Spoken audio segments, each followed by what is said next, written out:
नमस्कार, स्वागत आप सभी दर्शकों का हमारी इस विशेष प्रस्तुति वार्ता विशेष में, जिसमें हम बात करते हैं किसी बड़े व्यक्तित्व से। आज हमारे साथ हैं केंद्रीय कृषि राज्य मंत्री और खाद्य प्रसंस्करण राज्य मंत्री तारिक अनवर साहब, एनसीपी के महासचिव भी हैं। बहुत स्वागत है आपका। Thank you.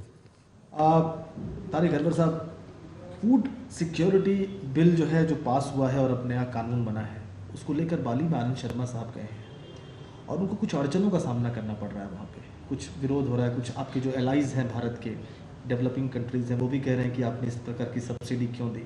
इस पर आपकी टिप्पणी क्या है?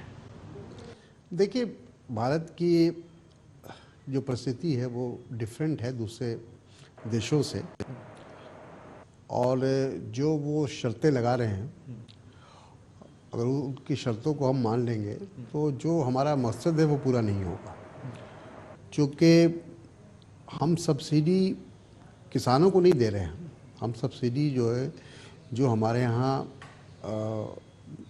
हंगर है या भूखमरी है, जो लोगों को 2 वक्त का भोजन नसीब नहीं हो रहा है, उनके लिए हम काम कर रहे हैं, उनको हम देने जा रहे हैं। और इसलिए उसका जो विरोध हो रहा है, मैं समझता हूँ कि वो उचित नहीं है, क्योंकि हमारे देश के अंदर लगभग 80% लोग ऐसे हैं जिनको सही मानों में जो भोजन मिलना चाहिए वो नहीं मिल रहा है। तो उस परिस्थिति को ध्यान में रखकर ये फैसला लिया गया था। तो हम, जो हमारी आबादी है, जो हमारी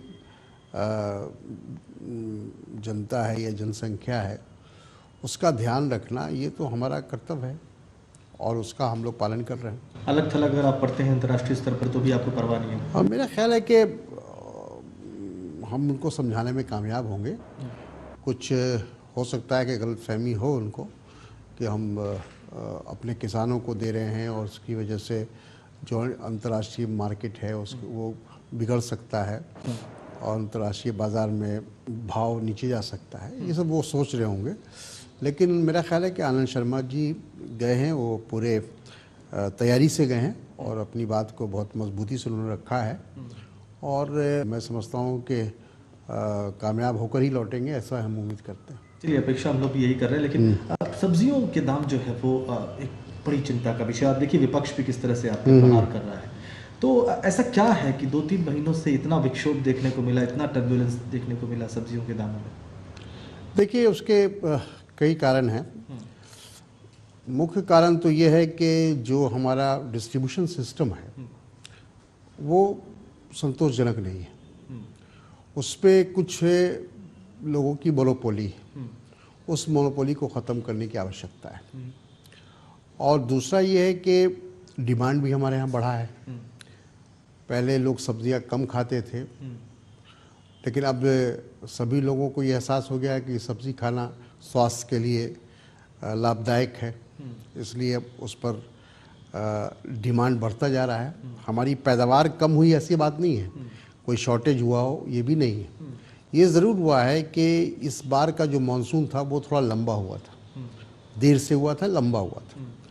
तो जब महंगाई तभी बढ़ती है जब डिमांड बढ़ता है और चीज़ों की कमी होती है।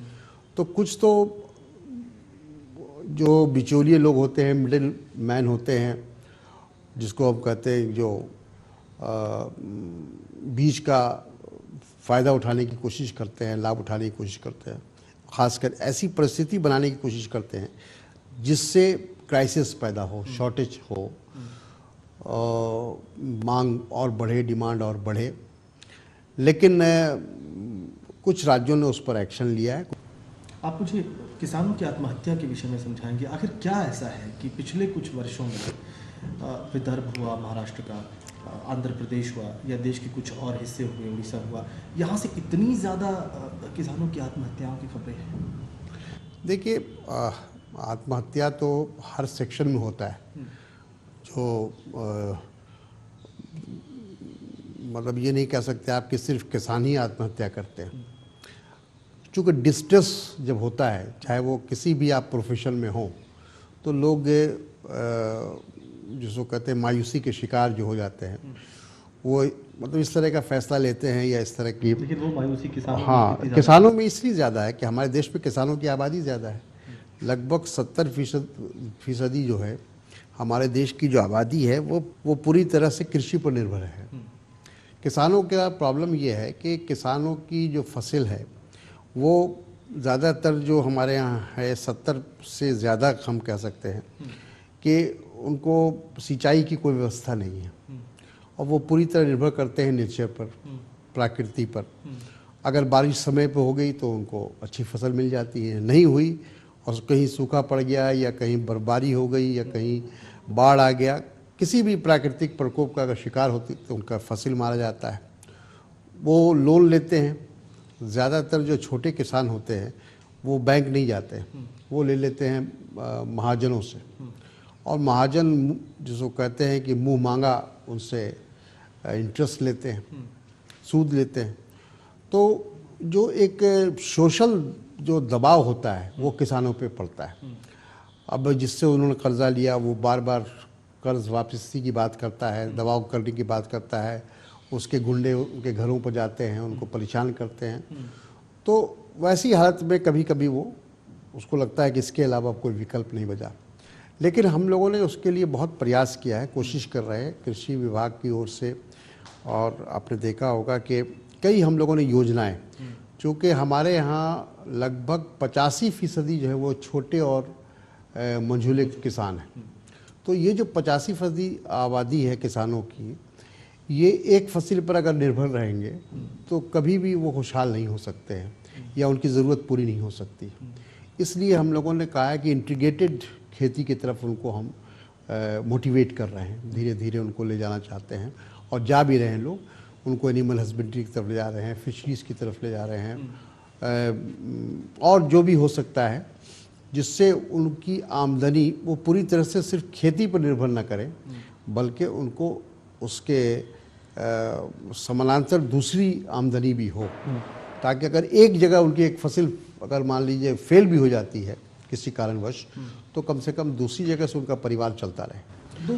तो ये हम लोग कर रहे हैं। लोकसभा चुनाव से पहले आपने कर्ज माफ़ी की थी और उसका बहुत बड़ा असर था कि यूपीए 2 सत्ता में आई, बड़ी संख्या में सीटें मिली, चाहे वो आपके मुख्य दल कांग्रेस हो या फिर एनसीपी हो। इस बार क्या लोकसभा चुनाव ज़्यादा दिन नहीं है, इस बार क्या सोचा है आप लोगों ने, खासकर तब जबकि स्थिति इस तरह की है? नहीं, देखिए, इससे सरकार में भी यूपीए 2 जिसको आप कह सकते हैं, बहुत सारे काम हुआ है। यूपीए 1 और यूपीए 2 को अगर हम मिला लें तो कई अहम महत्वपूर्ण फैसले लिए, जिसका एक जिक्र आपने किया। उसके साथ साथ हमने किसानों को बहुत सारा इंसेंटिव दिया है, और उनको हम हर तरह से उनको अपने पैर पर खड़े करने की कोशिश कर रहे हैं, क्योंकि हम लोग का ये मानना है कि अगर लोगों का ये विश्वास ख़त्म हो जाएगा कि हम खेती से हमारा पेट भर सकता है या अपने परिवार का पालन पोषण कर सकते हैं, तो लोग फिर दूसरी तरफ जाएंगे, लोग धीरे धीरे कृषि से अलग होने लगे। तो ये हमारे देश के लिए और हमारे फूड सिक्योरिटी के लिए अच्छा नहीं है। तो इसलिए उनको हम मोटिवेट भी कर रहे हैं, उनको इंसेंटिव भी दे रहे हैं।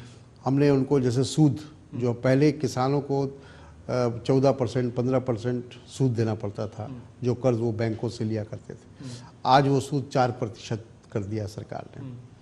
तो इससे उनको बहुत राहत मिली है।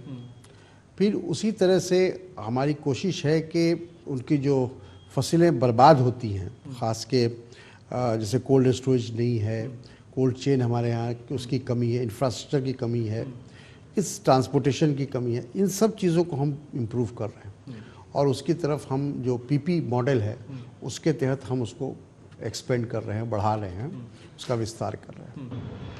तारिक अनवर साहब, ग्रोथ जो है देश की आर्थिक जो प्रगति है वो पिछले 2 वर्षों में खासी प्रभावित हुई है। तो एक जो तबका जो यूपीए 1 के दौरान आपसे जुड़ा था, यूपीए 1 के काम से बहुत खुश होकर उसने यूपीए 2 को सत्ता में वापस पहुंचाया, वो तबका आपको नहीं लगता कि वो नाराज़ हो जाएगा अगर इस प्रकार की ग्रोथ रेट और आर्थिक जो? नहीं, देखिए, हम लोगों ने जो अंतर्राष्ट्रीय परिस्थिति थी, खास के आपने देखा होगा यूएसए का, यूरोप का, कि वहाँ एक मंदी का दौर आया और अभी भी वो उससे उभरे नहीं है। उसका असर हमारे देश पर भी पड़ा है, हम उससे इनकार नहीं कर सकते। दूसरा, जो सबसे बड़ी बात हमारे यहाँ जो प्राइस राइस हुई है या इन्फ्लेशन की बात हम करते हैं, उसका सबसे बड़ा कारण है पेट्रोल। यानी जो ऑयल है, चाहे डीजल हो, पेट्रोल हो, गैस हो, जो कि हमारे यहाँ वो पैदा बहुत कम होता है। लगभग हम 85% जो इंपोर्ट करते हैं पेट्रोल और डीजल। तो जैसे ही अंतर्राष्ट्रीय मार्केट में उसकी कीमत बढ़ती है, उसका असर हमारे अर्थव्यवस्था पर पड़ने लगा। हाँ, तो उसका संतुलन करना हमारे लिए बहुत मुश्किल है, क्योंकि हज़ारों करोड़ की बात है, वो कोई छोटी मोटी रकम तो है नहीं। हमारा सबसे बड़ा जो फॉरेन जिसको कह सकते हैं मुद्रा, फॉरेन एक्सचेंज, वो हमारा जा रहा है पेट्रोल पे। तो उसको अब हम जैसे ईरान पे जो है वो सैंक्शन हट गया है, तो क्या उससे अब उससे फर्क पड़ेगा, क्योंकि ईरान पर सैंक्शन लगा हुआ था, प्रतिबंध लगा हुआ था, जिसकी वजह से हमको दूसरी जगह से पेट्रोल और डीजल खरीदना पड़ रहा था। कब तक इसका असर दिखाई देगा सर? मेरा ख्याल असर पड़ने लगा, अंतर्राष्ट्रीय मार्केट पे भी उसका असर पड़ने लगा है धीरे धीरे। मेरा ख्याल है कि अंतर्राष्ट्रीय मार्केट भी में उसका भाव गिरेगा, और जैसे गिरेगा उसको हम लोगों ने उसको इसीलिए अंतर्राष्ट्रीय मार्केट से जोड़ दिया है कि अगर भाव गिरेगा तो भी उसका हमको फ़ायदा मिलेगा, और बढ़ेगा तो उसी हिसाब से हम उसी अनुपात में हम उसको बढ़ाएंगे। तारिक अनवर साहब से हमारी बातचीत जारी है। तारिक अनवर साहब से हम ब्रेक के बाद ये जानेंगे कि चुनाव परिणामों को किस प्रकार से देखेंगे, अगर विधानसभा के चुनाव परिणाम जो आएंगे उसको, और उनकी तैयारी क्या है, खुद की भी, पार्टी की भी और यूपीए की भी, अगले लोकसभा चुनाव में जाने की, इस छोटे से ब्रेक के बाद। एनसीपी जो है वो अगले लोकसभा चुनाव में क्या पहले से बेहतर स्थिति में अपने आप को देख रही है, या एंटी इनकम्बेंसी के इफेक्ट की वजह से वो आप लोग थोड़े से चिंतित हैं? वो ज़रूर हमारे लिए मुश्किल होगा, क्योंकि अगर इसके परिणाम जो 4 राज्यों के चुनाव हो रहे हैं उसके परिणाम अगर अनुकूल नहीं हुए तो नेचुरली उसका असर लोकसभा के इलेक्शन पर भी पड़ेगा। स्वागत आपका एक बार फिर से वार्ता विशेष में। हमारे साथ हैं केंद्रीय कृषि राज्य मंत्री तारिक अनवर साहब, एनसीपी के महासचिव भी हैं। थोड़ी सी राजनीतिक बातें भी कर लेते हैं, जाने से पहले हम लोग देश की व्यवस्थाओं के बारे में बात करते रहे। क्या एनसीपी जो है वो अगले लोकसभा चुनाव में क्या पहले से बेहतर स्थिति में अपने आप को देख रही है, या एंटी इनकम्बेंसी के इफेक्ट की वजह से वो आप लोग थोड़े से चिंतित हैं? नहीं, चिंता की विषय तो ही, जब आदमी सत्ता में होता है तो लोगों के ग्रीवांसेस बहुत बढ़ जाते हैं। आप बाहर में हैं, अपोजिशन में हैं, तो आपके ऊपर कोई जिम्मेदारी नहीं है, लेकिन जब आप सरकार में है तो सारी जिम्मेदारी और सारी अपेक्षा लोगों की उम्मीदें आपसे वाबस्ता हो जाती हैं।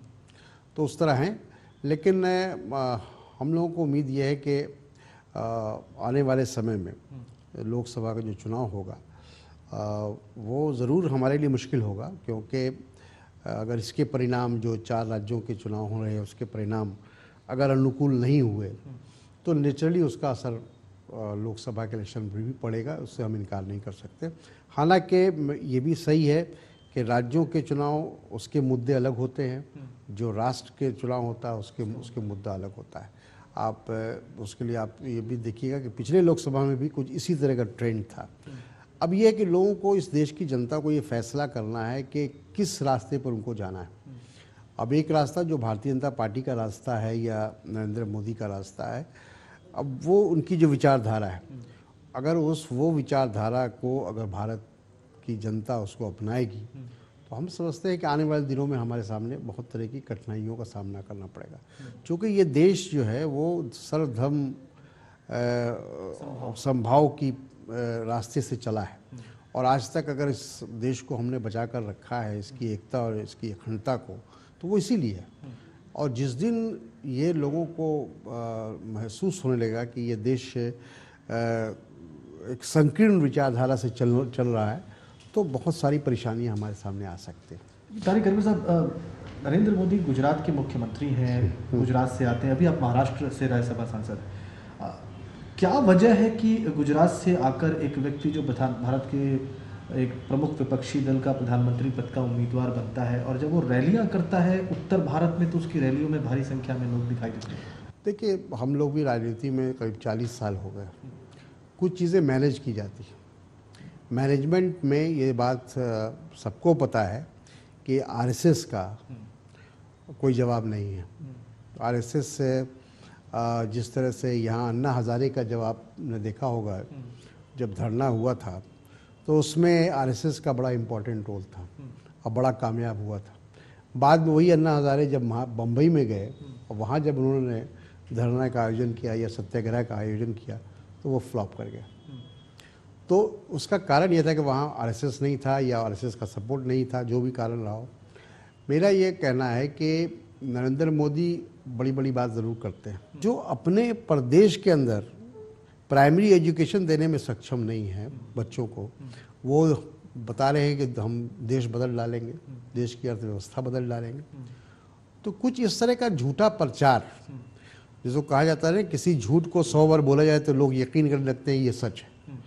तो उसी फार्मूले को, जो हिटलर का जो तरीका था काम करने का, वही तरीका नरेंद्र मोदी का है काम करने का, और इस तरह से वो झूठा प्रचार कर रहे हैं। तो एक भ्रम बन जाता है इंसान को, वो भ्रम बन गया है। अब वो भ्रम तभी टूटेगा जब एक बार लोग उनको देख लेंगे नज़दीक से। तो आप ये मानते हैं कि वो प्राइम मिनिस्टर बन रहे हैं? नहीं, हम तो नहीं मान रहे, इसलिए कि जो समीकरण है वो उनके पक्ष में नहीं है। वो कितना भी कोशिश कर लें, अगर हम ये मान लेंगे कि Bharatiya Janata party single largest party भी बन जाएगी, तो भी उनका समीकरण नहीं बनता है प्रधानमंत्री बनने का या उनकी सरकार बनने का, क्योंकि उनके एलाइज उनके साथ नहीं है। जो एलाइज थे वो भी छोड़ के चले गए। तो अभी जो देश में जो दौर चल रहा है वो गठबंधन का दौर है, और गठबंधन की ही सरकार बन सकती है। कोई अकेले कोई ये सोचे, कोई पॉलिटिकल पार्टी के हम अकेले बना लेंगे, अकेले बहुमत ले आएंगे, तो वो गलतफहमी की दुनिया में। एक बिल को लेकर जो है वो बहुत ज़्यादा घमासान मचा हुआ है, पहले भी था, कम्युनल वायलेंस बिल, सांप्रदायिक हिंसा विरोधी बिल। क्या आवश्यकता थी? 8 साल पहले जो है ये ड्राफ्ट तैयार हुआ था, एनएसी ने किया था।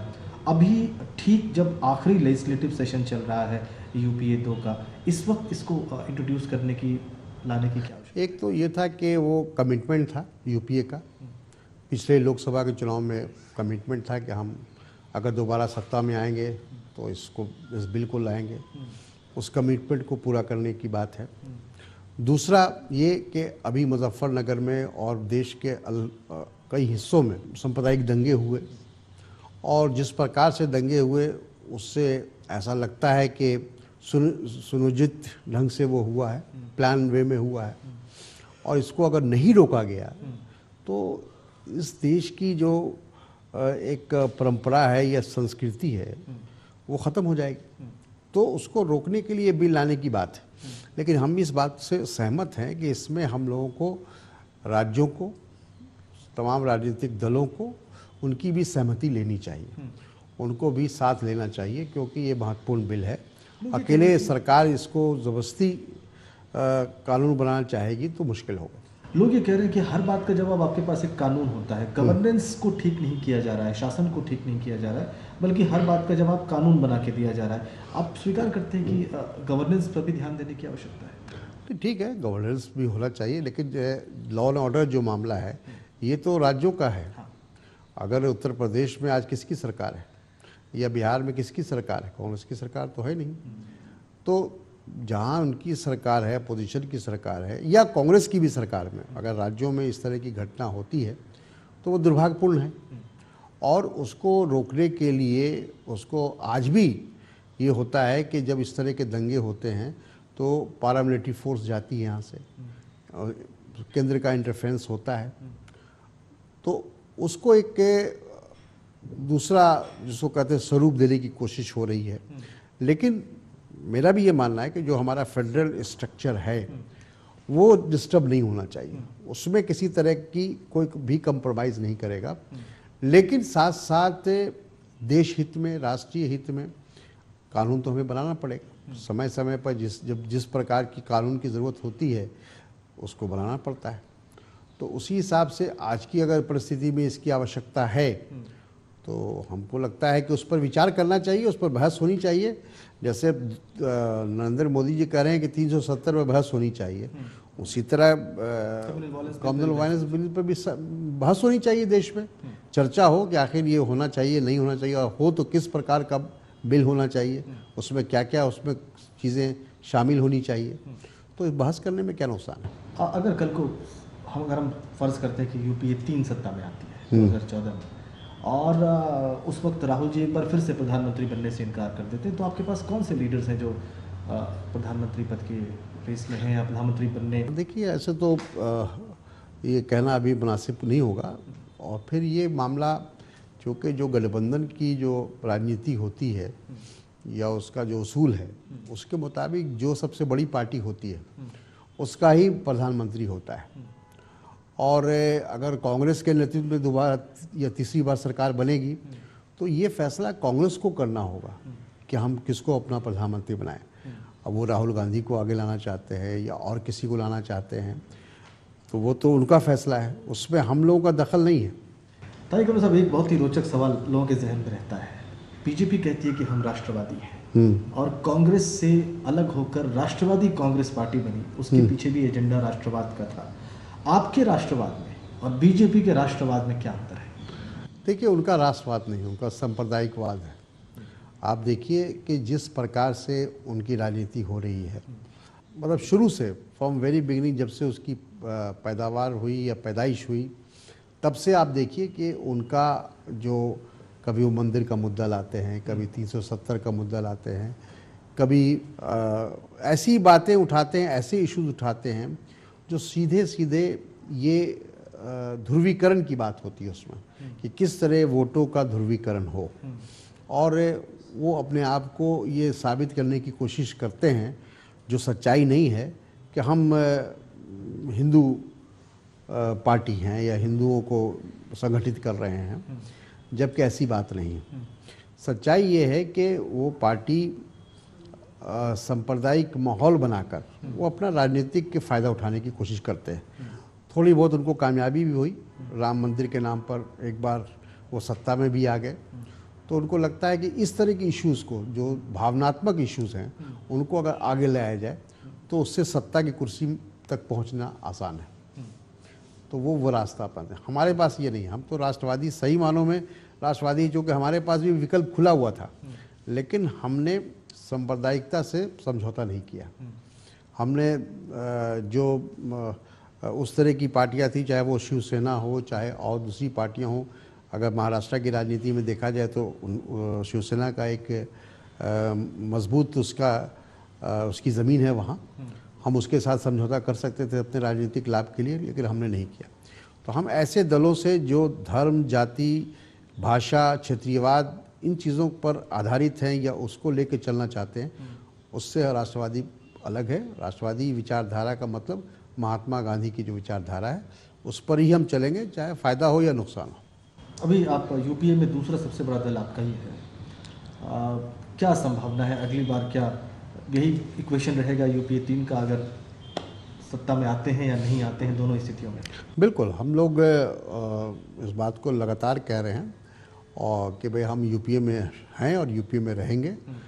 हम लोग 99 से, उस समय एनडीए की सरकार थी केंद्र में, अटल जी उसके प्रधानमंत्री थे, तो उस समय भी हम लोगों को ये ऑफ़र दिया गया था, पवार साहब को ये ऑफ़र दिया गया था कि वो एनडीए में शामिल हो जाएं और उनको मंत्री का पद दे दिया जाएगा, और ये बहुत तरह की बातें कही गई थी।